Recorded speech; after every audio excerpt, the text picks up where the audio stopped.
Leur rythme s'effondre, leur pression n'a plus d'endroit où s'accrocher, et le rapport de force s'inverse silencieusement sans que vous n'ayez jamais donné de coup ni haussé le ton. L'intimidation n'est pas la force. La vraie force n'a pas besoin d'envahir votre espace ou d'écraser votre voix. L'intimidation est généralement une stratégie utilisée quand quelqu'un veut prendre le contrôle rapidement. C'est un raccourci, une bousculade psychologique destinée à précipiter votre prise de décision et à affaiblir votre posture. La plupart des gens tombent dans ce piège sans même se rendre compte qu'ils y sont. Ils pensent se défendre, mais ils entrent en réalité dans le jeu de l'autre personne. Aujourd'hui, vous allez apprendre comment sortir complètement de ce cadre. Je vais vous guider à travers 7 tactiques psychologiques machiavéliques qui dérobent le sol sous les pieds de quiconque essaie de vous dominer. Il ne s'agit pas de crier plus fort ou de faire le dur. Il est question de contrôle, de bons moments et de positionnement mental, de domination silencieuse, de pression maîtrisée, de calme stratégique. Lorsque vous les utilisez correctement, la personne qui essaie de vous intimider commence à se sentir incertaine. Attention, il ne s'agit pas de devenir froid ou cruel, il s'agit de devenir inébranlable. Il y a une différence. Vous n'avez pas besoin d'attaquer, vous n'avez pas besoin de menacer, vous n'avez rien à prouver. Vous devez simplement arrêter de jouer à leur jeu et les forcer à entrer dans le vôtre. À la fin de ceci, quiconque essaiera de vous bousculer aura l'impression d'avoir heurté un mur qu'il ne peut pas bouger. Avant de commencer, je veux que vous écriviez cette affirmation dans les commentaires. Le calme l'emporte sur la pression. Numéro 1. Figez la scène. Toute tentative d'intimidation est une représentation. Il y a toujours une scène cachée, un projecteur invisible et une réaction attendue de votre part. L'agresseur ne parle pas seulement pour communiquer, il agit pour provoquer un mouvement. Il veut un changement visible, une réponse défensive, un rire nerveux, un déni rapide, une contre-attaque précipitée. Cette réponse est sa récompense. Elle lui indique que la pression fonctionne. Au moment où vous comprenez que l'intimidation est du théâtre, vous cessez d'être le public pour devenir la salle vide. Lorsque la pression s'abat sur vous, votre premier instinct est généralement la vitesse. Parler plus vite, penser plus vite, ressentir plus vite. Votre corps veut combler le fossé de la tension le plus rapidement possible. Cet instinct est naturel, et c'est exactement ce qui donne l'avantage à l'autre partie. Figer la scène signifie que vous brisez délibérément ce rythme. Vous ne vous précipitez pas pour répondre. Vous ne vous hâtez pas de défendre votre position. Vous laissez le moment flotter dans l'air plus longtemps que ce qui semble confortable. Le silence devient votre premier geste, pas le dernier. Gardez une posture stable. Gardez vos épaules droites. Laissez votre respiration ralentir au lieu de s'accélérer. Gardez un regard concentré, mais pas hostile. Vous n'êtes pas dans la provocation. Vous êtes impassible. Cette immobilité envoie un signal qui est plus fort que n'importe quelle phrase intelligente. Elle dit que votre pression n'a eu aucun effet. La plupart des gens n'ont jamais été formés pour faire face à une résistance calme. Ils sont préparés pour la dispute, pas pour le sang-froid. Lorsque leur poussée émotionnelle rencontre un mur immobile, leur certitude commence à vaciller. Il se produit ici un effet psychologique puissant. Quand quelqu'un essaie de dominer par une présence en force et ne reçoit aucun retour immédiat, la conscience de soi se tourne vers l'intérieur. Ils commencent à s'observer eux-mêmes. Leur esprit passe de l'attaque à la vérification. Est-ce que je vais trop loin? Est-ce que j'ai l'air idiot? Pourquoi ne réagissent-ils pas? Ce questionnement interne épuise leur élan. L'énergie qui vous était destinée se retourne maintenant contre eux. Votre visage compte ici plus que vos mots. Évitez les expressions dramatiques. Pas de sourire en coin, pas de lever d'yeux au ciel, pas de sérieux exagéré. La neutralité est plus forte qu'une confiance théâtrale. Pensez à un juge qui écoute dans un tribunal.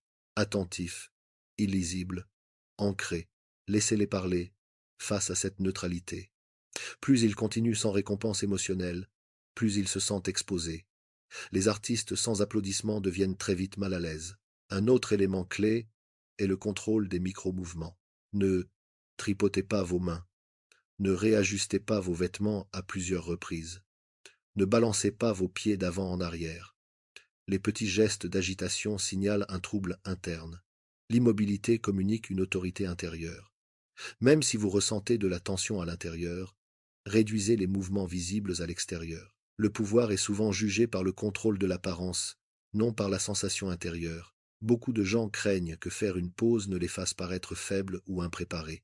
C'est le contraire qui est vrai. Les leaders font des pauses, les négociateurs font des pauses, les communicateurs de haut rang font des pauses, les réponses rapides sont courantes, les réponses mesurées sont rares, et la rareté crée une perception de force. Lorsque vous parlez enfin après un silence délibéré, vos mots pèsent plus lourd car l'espace qui les précède a créé ce poids. Retenez cette phrase et intégrez-la à vos réflexes mentaux. Si vous ne réagissez pas, leur représentation meurt. Vous n'ignorez pas la réalité. Vous éteignez l'éclairage de leur scène. Sans réaction, l'intimidation n'a rien pour se nourrir. La confrontation passe d'un combat émotionnel à un déséquilibre psychologique en votre faveur. Écrivez cette affirmation dans les commentaires. L'immobilité est un pouvoir. Numéro 2. Forcez-les à se dévoiler. La pression fonctionne mieux lorsqu'elle reste vague, puissante et unidirectionnelle. L'intimidateur lance des affirmations comme des coups de poing, tranchantes, bruyantes et directes, en espérant que vous resterez occupé à bloquer au lieu d'analyser. Votre parade n'est pas une résistance plus bruyante. Votre parade est le questionnement de précision. Vous retournez le projecteur et les obligez à déballer leurs propres mots. Quand quelqu'un est forcé de clarifier, de justifier et de préciser, son avantage émotionnel commence à s'évaporer. La plupart des tentatives de domination reposent sur des affirmations générales et des phrases chargées de sens. Vous gâchez toujours tout. Tout le monde sait que vous ne pouvez pas gérer cela. C'est une décision désastreuse. Ces phrases semblent lourdes car elles sonnent comme définitives, mais elles sont souvent bâties sur du vent. Au moment où vous demandez calmement une définition, le poids retombe. Demandez d'une voix posée. Que voulez-vous dire exactement par là? Quelle partie précisément? Et sur quelle preuve? Expliquez-moi votre raisonnement. Chaque question est comme allumer une nouvelle lumière dans une pièce sombre. Les ombres cessent de paraître effrayantes lorsqu'elles sont en pleine lumière. La clé est le ton. Votre diction doit être régulière, ancrée, presque curieuse, ni sarcastique, ni provocatrice. La curiosité sincère désarme plus vite que la confrontation. Lorsque votre question semble véritablement investigatrice plutôt que défensive, l'autre personne ne peut pas facilement vous accuser d'être combatif. Vous ne vous battez pas, vous examinez. Ce changement les force à quitter le mode attaque pour entrer en mode explication. L'explication est plus lente, cognitivement plus lourde et émotionnellement plus faible que l'accusation. Il y a une loi psychologique à l'œuvre ici. La personne qui explique dépense de l'énergie de statut lorsqu'elle doit continuer à fournir des raisons, des détails et de la logique. Elle travaille plus dur que vous. La charge cognitive augmente. Les trébuchements verbaux se multiplient. L'élan émotionnel s'estompe. Pendant ce temps, vous restez serein, en posant de courtes questions chirurgicales. Vous dirigez sans pousser. Utilisez des questions de recadrage plutôt que des questions ouvertes et évasives. Commencez large, puis resserrez. Quel est exactement le problème que vous voyez? Quel résultat vous inquiète le plus? D'où tenez-vous cette information? Que préféreriez-vous à la place? Chaque couche réduit l'exagération et expose les suppositions. De nombreuses tactiques d'intimidation dépendent de l'exagération émotionnelle. La précision dissout l'exagération. Un autre avantage apparaît. Des contradictions font surface. Lorsque quelqu'un parle de manière agressive, il maintient rarement une cohérence interne. À mesure qu'il développe, des failles apparaissent entre leur affirmation initiale et leur raisonnement ultérieur. Ne sautez pas sur ces failles immédiatement. Laissez-les continuer à parler. Le silence après leur réponse fait souvent ressortir encore plus de détails. Les gens se précipitent pour combler l'espace silencieux et révèlent souvent plus que ce qu'ils avaient prévu. Votre langage corporel doit rester réceptif mais ferme. Léger penchement de tête, contact visuel soutenu, hochement de tête minimal. Évitez les signaux d'approbation rapide. Vous écoutez. Vous ne capitulez pas. Gardez votre respiration suffisamment lente pour que votre voix ne monte jamais dans les aigus. La stabilité vocale communique que vous n'êtes pas menacé.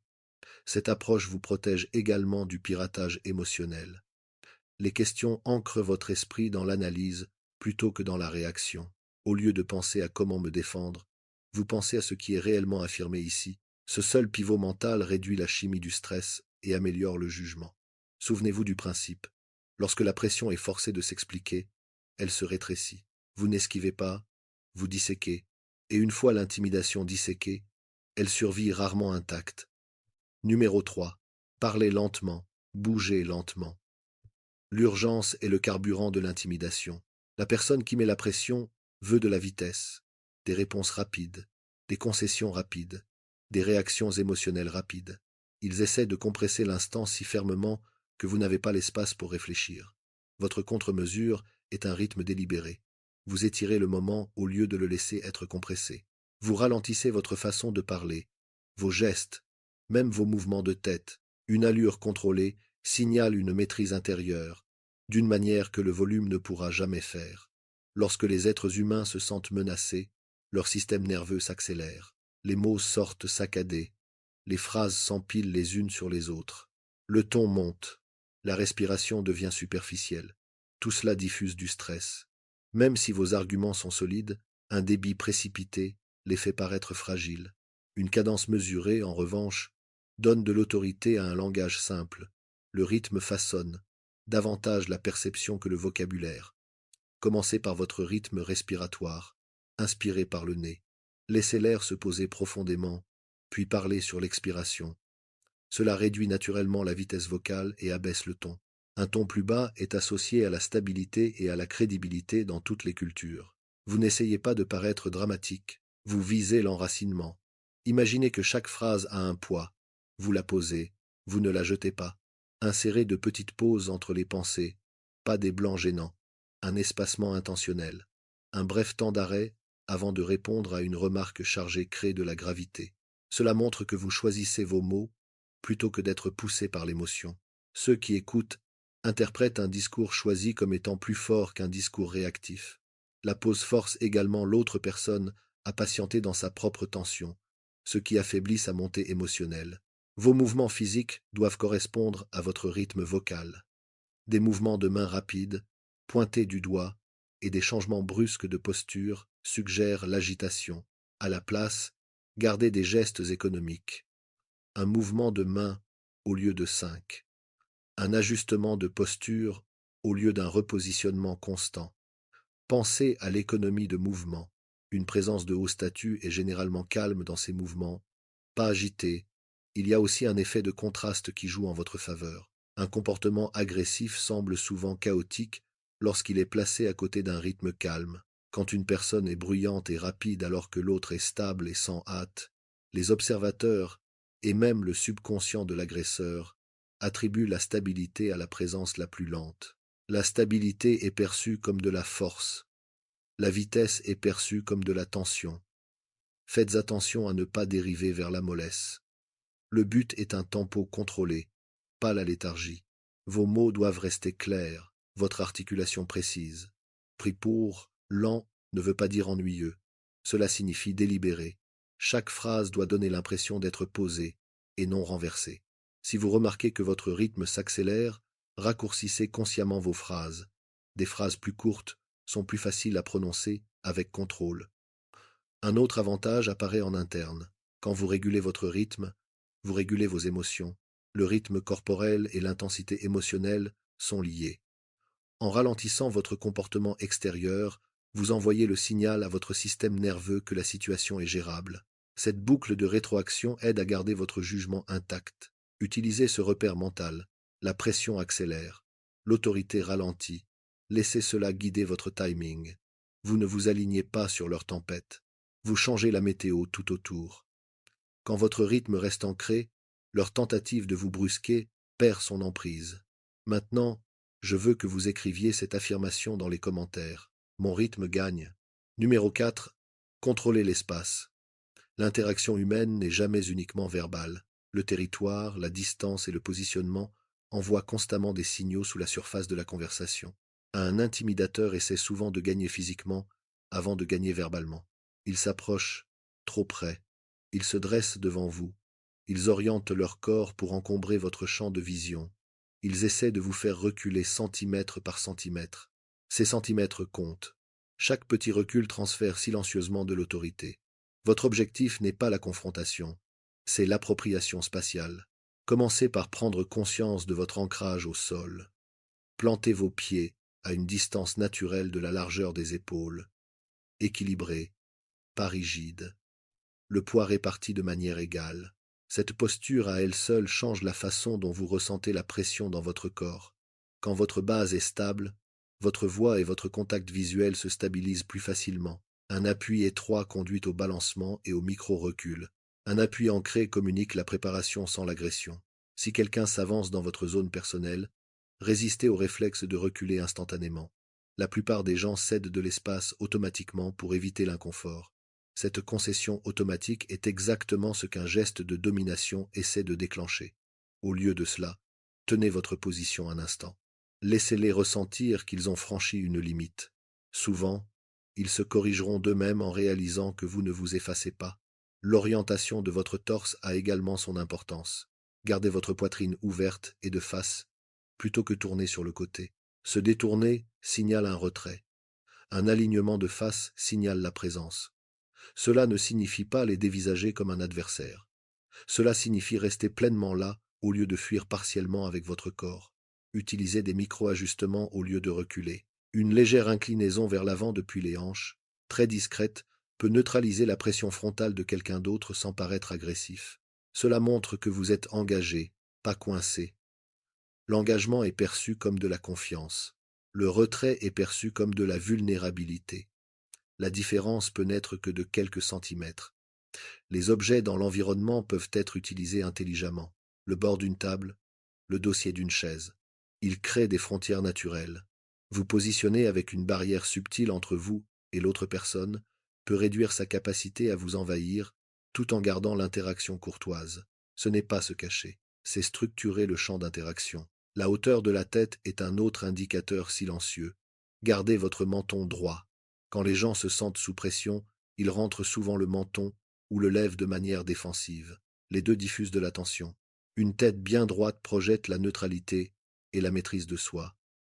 Associez cela à des épaules détendues, ni levées, ni affaissées, et vous projetez une autorité ancrée sans faire de théâtre. Le regard doit être fixe, mais pas verrouillé dans un regard hostile. Pensez ancrage, pas laser. Vous êtes présent et attentif, pas prédateur. De courtes pauses naturelles dans le contact visuel sont acceptables, mais évitez les regards fuyants. Un mouvement oculaire rapide suggère la recherche d'une échappatoire. Un mouvement oculaire fluide suggère une certitude intérieure. Il y a un effet de frontière psychologique en jeu. Quand vous maintenez votre terrain spatial, l'autre personne enregistre inconsciemment que l'escalade demandera des efforts. L'effort réduit le comportement impulsif de domination. Vous augmentez le coût de l'intimidation sans dire un mot. Ceux qui tiennent leur terrain tiennent le cadre. L'espace n'est pas seulement physique, c'est un territoire psychologique, exprimé par la posture et le placement. Quand vous gardez votre terrain calmement, la tension se réorganise autour de vous au lieu de s'abattre sur vous.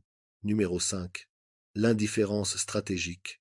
De nombreuses tactiques de pression dépendent de hameçons émotionnels. L'intimidateur lance des remarques conçues pour déclencher la fierté, la colère, l'embarras ou le besoin de faire vos preuves.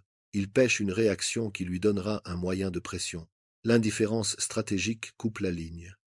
Vous ne mordez pas, non pas parce que vous êtes insensible, mais parce que vous êtes sélectif sur ce qui mérite votre énergie émotionnelle. Ce n'est pas un comportement passif, c'est un non-investissement contrôlé. Vous êtes pleinement conscient de ce qui se dit, pourtant vous choisissez de ne pas lui accorder de poids émotionnel. La plupart des gens confondent la force avec une opposition visible. La véritable force psychologique est souvent un détachement silencieux. Quand un commentaire provocateur atterrit et ne trouve aucune prise émotionnelle, il tombe à l'eau. La première étape est l'étiquetage interne. Au lieu d'absorber la remarque personnellement, catégorisez-la mentalement. C'est une manœuvre de pression, c'est un appât, c'est une posture. L'étiquetage crée une distance entre le stimulus et le sentiment. La distance vous donne le choix vous donne le contrôle. Sans cet écart, l'émotion dirige le comportement automatiquement. Votre réponse faciale doit rester légèrement neutre, ni figée, ni expressive. Une bouche détendue, un regard fixe et des sourcils calmes communiquent que rien de déstabilisant ne vient de se produire. Évitez les sourires forcés ou le sérieux exagéré. La surgestion semble artificielle. Pensez au calme naturel, pas au calme mis en scène. Les réponses verbales, si nécessaire, doivent être minimales et de basse température. De courtes confirmations fonctionnent bien. Je vous entends. C'est noté. C'est votre point de vue. Ces phrases n'approuvent ni ne combattent. Elles absorbent sans amplifier. L'objectif est d'empêcher l'interaction de gagner en chaleur émotionnelle. La chaleur est la ressource dont l'intimidation a besoin. Un élément puissant de cette tactique est la violation des attentes. L'agresseur s'attend à de la résistance, des excuses ou un inconfort visible. Quand rien n'apparaît, son modèle de prédiction se brise. Les humains comptent énormément sur les réactions prévues lors des tentatives de domination sociale. Quand la prédiction échoue, la confiance chute. Ils peuvent pousser plus fort brièvement mais sans récompense émotionnelle. L'escalade devient fatigante. Surveillez vos micro-signaux. Rire défensif rapide, ton sarcastique, soupir marqué. Ceci laisse fuir l'engagement émotionnel même quand vos mots sont neutres. Une élocution fluide est importante. Pensez à votre voix comme à une eau calme, pas comme à des vagues agitées. Même votre rythme de clignement des yeux peut communiquer de la tension. Un clignement plus lent est souvent interprété comme une présence calme. L'indifférence stratégique protège également la qualité de vos décisions. Les hameçons émotionnels rétrécissent la pensée. Le non-attachement garde votre champ cognitif grand ouvert. Vous pouvez évaluer la situation au lieu d'être aspiré à l'intérieur. Ce cadre mental plus large permet des mouvements suivants plus intelligents. Que ce soit la définition de limites, la redirection ou la sortie. Il y a une limite importante ici. L'indifférence à la provocation ne signifie pas la tolérance aux abus. Vous vous désengagez de la manipulation émotionnelle. Vous n'acceptez pas les mauvais traitements. Si une ligne claire est franchie, vous pouvez énoncer une limite simplement et brièvement sans charge émotionnelle. Des déclarations de limite calmes sont bien plus efficaces que des réfutations enflammées.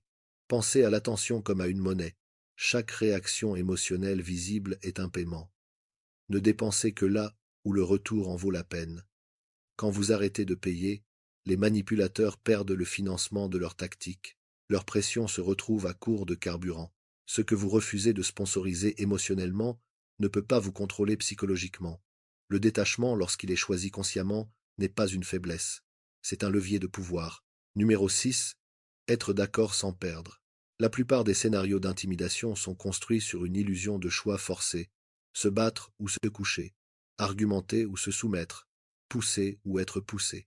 Ce système binaire est un piège. Il existe une troisième voie. L'accord calibré. Vous reconnaissez un fragment de ce qui a été dit sans abandonner votre position, votre limite ou votre autorité. Ce mouvement dissout la friction tout en préservant votre assise. Quand quelqu'un s'attend à de la résistance, même un petit hochement de tête approbateur perturbe son schéma d'attaque. Son moteur émotionnel est réglé pour la collision. Supprimez la collision et son élan s'enraye. Mais l'accord doit être élaboré avec soin. Vous ne concédez pas la conclusion. Vous reconnaissez une part de perspective, une donnée ou un sentiment. La précision compte. Utilisez un langage de validité partielle. C'est une façon de voir les choses. Je peux comprendre pourquoi vous pensez cela. Il y a du vrai là-dedans. Cela semble important pour vous. Ces phrases valident la perception, pas la domination. Vous reconnaissez que leur point de vue existe, non pas qu'il domine. Cette distinction garde votre autonomie intacte. L'élocution, encore une fois, est cruciale. Votre ton doit être régulier, ancré et sans hâte. Aucune pointe de défensive, aucune douceur soumise. Pensez à une reconnaissance constante. Le message devient « Je ne suis pas menacé par votre affirmation, je peux donc me permettre de la reconnaître ». Cette tactique fonctionne car elle supprime la récompense émotionnelle de vous forcer à l'opposition. De nombreux jeux de domination sont alimentés par le frisson de surmonter la résistance. Quand vous ne fournissez pas cette résistance, l'interaction perd son côté dramatique. Sans drame, l'agresseur doit passer de la force à la discussion, un terrain où l'intimidation est plus faible. Après la reconnaissance, ajoutez une déclaration d'ancrage calme si nécessaire. Une phrase courte qui réaffirme votre position sans confrontation. C'est un point de vue. Voici le mien. Je l'entends, mais ma décision est maintenue. Je comprends. Je choisis cette direction. Remarquez la structure. La reconnaissance d'abord, la position ensuite. Cette séquence réduit la friction tout en gardant le contrôle. Évitez de trop expliquer votre position par la suite. Une longue défense transforme votre mouvement en justification, ce qui draine votre autorité. Gardez votre point d'ancrage bref. La brièveté signale la certitude. Une longue défense signale le doute. Laissez le silence porter une partie du poids après avoir énoncé votre position. Il y a aussi un effet neurologique ici. Quand les gens se sentent écoutés, même partiellement, leur réponse à la menace diminue. Une réponse à la menace plus faible réduit la persistance agressive. Vous régulez la température émotionnelle de l'autre personne sans céder de terrain. C'est du contrôle d'interaction de niveau avancé. Faites attention à ne pas empiler trop de phrases d'accord. Une validation excessive sonne comme de la complaisance. Une reconnaissance nette suffit. Après cela, retournez à une posture d'écoute neutre. Laissez la conversation se rééquilibrer autour de la tension réduite. En interne, ce mouvement nécessite une discipline de l'ego, l'envie de contrer instantanément chaque affirmation forte et puissante. Mais la contradiction réflexe aggrave souvent le conflit inutilement. L'accord sélectif montre de la confiance car il prouve que vous n'avez pas peur qu'un autre point de vue existe près du vôtre. Considérez cela comme de l'aïkido verbal. Vous redirigez la force au lieu de l'affronter de front. L'énergie passe à côté plutôt que de s'écraser sur vous. La reconnaissance calme devient un bouclier qui ressemble à de la coopération mais fonctionne comme du contrôle. Vous pouvez accorder de la reconnaissance sans accorder de l'autorité. Ce ne sont pas les mêmes devises. Dépensez la première quand c'est utile. Protégez toujours la seconde. Je veux que vous écriviez cette affirmation dans les commentaires. Je ne cède rien. Numéro 7. Partez calmement. Gagnez en silence. Le dernier mouvement de toute rencontre sous haute pression est la sortie. La plupart des gens se concentrent tellement sur ce qu'il faut dire pendant la confrontation qu'ils oublient que la façon dont ils partent détermine l'impression durable. Le moment de clôture devient le point d'ancrage de la mémoire. Celui qui contrôle la fin contrôle l'histoire que les gens se repasseront par la suite. Un départ serein est une déclaration de pouvoir qui ne demande aucun applaudissement et n'invite aucune dispute. Les intimidateurs essaient souvent de prolonger l'échange. Ils veulent le dernier mot, la dernière pique, le dernier pic émotionnel. Ils comprennent qu'un engagement prolongé augmente les chances que vous glissiez, réagissiez ou expliquiez trop. Votre avantage apparaît quand vous refusez de faire durer les choses inutilement. Une fois que votre position est énoncée, que votre limite est fixée ou que votre reconnaissance est donnée, vous ne vous attardez pas dans une tension circulaire. Vous vous désengagez avec fermeté. La mécanique d'une sortie forte et subtile. Votre voix reste égale tout au long de votre phrase finale. Pas d'accélération, pas d'incertitude qui traîne. Utilisez des phrases de conclusion nettes, telles que nous avons terminé ici, j'ai pris ma décision. Ou bien, nous pourrons en reparler plus tard. Court, définitif, neutre. Évitez le langage décoratif. Le caractère définitif semble plus fort quand il est simple. Votre transition corporelle compte tout autant que vos mots. Ne tournez pas les talons brusquement. Cela est perçu comme une fuite. Au lieu de cela, changez d'orientation en douceur. Rassemblez vos affaires sans précipitation. Redressez votre posture avant de bouger. Faites votre premier pas à un rythme de marche naturel, pas dans la précipitation. Un mouvement sans hâte communique une certitude intérieure. Un mouvement précipité suggère le soulagement ou la peur. L'expression faciale doit rester sereine pendant toute la durée de la sortie. Beaucoup de gens gardent le contrôle pendant le dialogue, mais le relâchent au moment où ils se détournent. Soupirez, secouez la tête, marmonnez. Cette fuite efface les signaux de force précédents. Maintenez une posture neutre jusqu'à ce que vous soyez totalement hors de portée d'interaction. Un autre élément important est la retenue dans les explications. Vous ne devez pas de longues justifications pour vous désengager. Trop expliquer sur le pas de la porte rouvre la négociation. La négociation rouvre la porte à la pression. La pression invite de nouveaux hameçons. Une conclusion concise préserve votre cadre. Pensez à une porte fermée, pas à une porte entr'ouverte. Le silence après la sortie fait partie de la tactique. N'envoyez pas de message de suivi, poussé par un reste d'adrénaline. Ne refaites pas le procès du moment avec la même personne, immédiatement. La distance temporelle protège votre autorité et empêche les répliques émotionnelles de remodeler le résultat. L'espace silencieux après le désengagement permet à votre fin calme de définir la rencontre. Les observateurs, s'il y en a, analysent les départs attentivement. La personne qui part centrée et imperturbable est généralement jugée comme celle qui maîtrise la situation, peu importe à quel point le milieu de l'échange a été houleux. La mémoire sociale accorde beaucoup de poids aux fins. Utilisez ce biais en interne. Cette étape renforce la maîtrise de soi. S'éloigner délibérément dit à votre propre système nerveux que vous n'êtes pas pris au piège.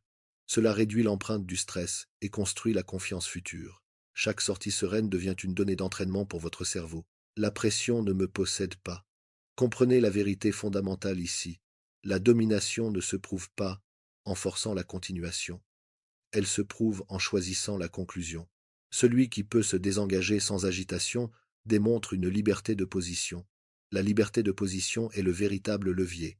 Le départ calme écrit le verdict final. Aucun bruit n'est requis. Aucun discours de victoire n'est nécessaire. Un contrôle silencieux suffit. L'intimidation ne survit que lorsqu'elle pénètre à l'intérieur de votre système nerveux, lorsqu'elle accélère votre pouls, brouille vos pensées et vous pousse à la réaction. Mais maintenant vous comprenez les mécanismes cachés qui la sous-tendent. Vous avez vu comment la pression est mise en scène, comment les hameçons émotionnels sont placés, comment les tentatives de domination s'appuient sur la vitesse, le bruit et la proximité. Et plus important encore, vous avez maintenant un cadre de contre-attaque construit sur l'immobilité, la précision, le rythme, le positionnement, le détachement, l'accord calibré et les sorties contrôlées. Vous n'avez pas besoin d'une voix plus forte. Vous n'avez pas besoin d'insultes plus tranchantes. Vous n'avez pas besoin de devenir agressif pour être respecté. La présence la plus troublante dans n'importe quel moment de tension est la personne qui ne se laisse pas entraîner, celle qui écoute sans se recroqueviller, questionne sans trembler, bouge sans se précipiter. Un esprit qui reste centré devient un miroir qui expose l'instabilité de l'autre personne. La prochaine fois que quelqu'un essaiera de vous dominer, souvenez-vous que vous n'êtes pas là pour gagner un concours de cris. Vous êtes là pour maintenir votre cadre. Laissez-les brûler de l'énergie. Laissez-les donner leur spectacle. Laissez-les chercher des réactions qui n'arrivent jamais. Plus ils poussent fort, plus leur désespoir devient clair. Le calme retourne la pression contre elle-même. Le pouvoir n'est pas la force. Le pouvoir est la maîtrise émotionnelle de soi sous la pression. C'est le regard fixe qui ne tressaille pas, la réponse mesurée qui ne cherche pas l'approbation, la limite qui n'a pas besoin de décoration. Quand vous maîtrisez cela, l'intimidation n'a plus nulle part où atterrir. Si cette vidéo a aiguisé votre conscience et vous a donné des outils de contrôle pratique, prenez une seconde tout de suite pour soutenir la chaîne. Aimez la vidéo pour que plus de personnes apprennent à rester inébranlables sous la pression. Partagez-la avec quelqu'un qui a besoin d'une base psychologique plus solide. Et abonnez-vous pour d'autres analyses tactiques approfondies sur l'influence, la stratégie et la domination mentale. La force tranquille est une compétence, et nous la construisons ici. Un rappel, vous ne battez pas l'intimidation en essayant d'être plus fort qu'elle.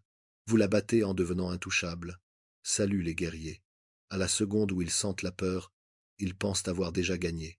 Au moment où ils surprennent de l'hésitation dans vos yeux, ils s'approchent. Leur voix s'élève. Leur posture se fait plus imposante, puis se penchent, vous dévisagent plus longtemps, envahissent votre espace et tentent de faire plier votre esprit avant même que vos mots ne se forment. L'intimidation a rarement un rapport avec la vérité.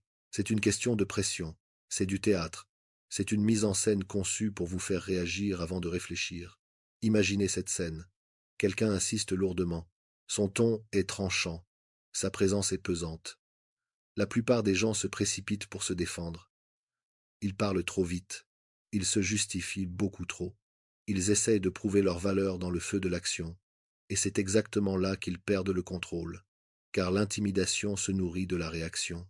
Elle survit grâce à l'agitation émotionnelle. Plus vous tressaillez, plus elle se renforce. Plus vous vous précipitez, plus vous cédez de votre pouvoir. Mais, et si vous pouviez rester immobile à la place? Et si au moment précis où l'on s'attend à ce que vous vous fassiez tout petit, vous deveniez inébranlable? Aucune voix qui s'élève, aucun sourire nerveux, aucun discours défensif, juste un regard calme et un silence profond. Soudain le scénario se brise.